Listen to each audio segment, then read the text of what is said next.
רק התחלה, יש פוטו-רזיסטור, יש נגד אור. אוקיי. וכרגע הוא רק בודק זרם.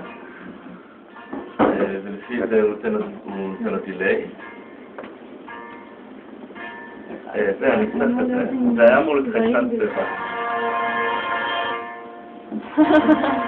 זה אמור להיות חיישן צבע, יש כאן צלופנים. לכל חיישן. ואור עם גלגל שמחזיר. בצבע. לא, זה יש עוד של כינורות כאלה.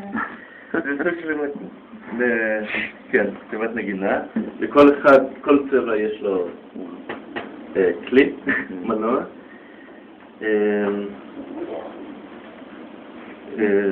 זה מחובר לאנלוגי.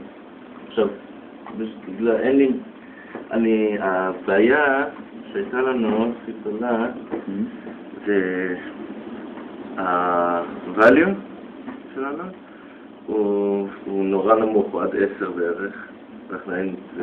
זה למה אני לא יכול להבדיל כל כך בינתיים בין צבעים. איך קראתם את זה באנלוג, את החיישנים?